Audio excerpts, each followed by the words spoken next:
Well, I'd have to say in this household I do.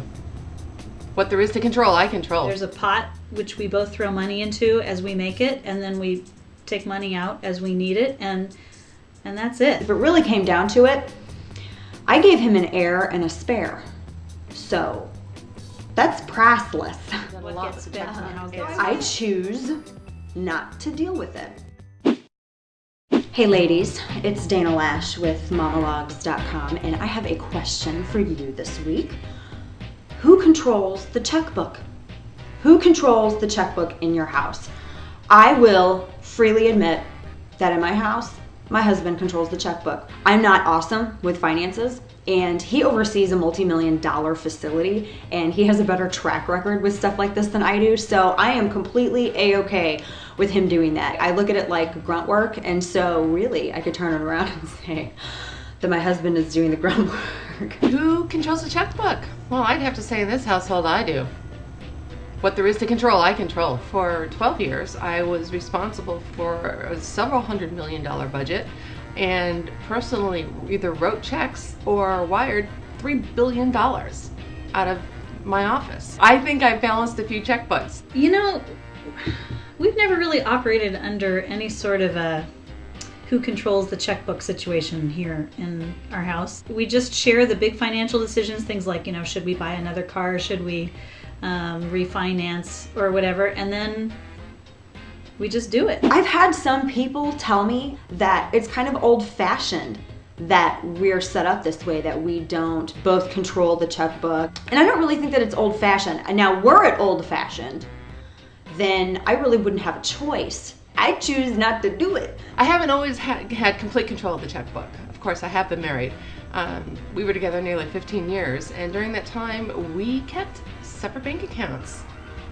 We kept the accounts we came into the marriage with basically out of convenience because we already had our paychecks going into those accounts. So what we did was set up a third account, a household account, where everybody had access to all the accounts and we could shuffle money as we needed. We've never differentiated between my husband's income and mine. It was just sort of part of the money that goes into the collective kitty. It's not like my income pays for certain things or entitles me to buying, you know, XYZ for myself, and his money, entitles him to things. We just don't work it that way. We never have. We don't worry about how much each one of us contributes, and we don't think that whoever contributes the most gets the most say, because if it really came down to it, I gave him an heir and a spare. So that's priceless. So I win because I gave birth. I win. Bill paying was another adventure.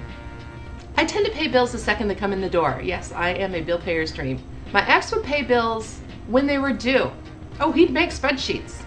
And then he'd sit down one day, the 1st and the 15th, whenever they were due, and he would write checks and send them all off.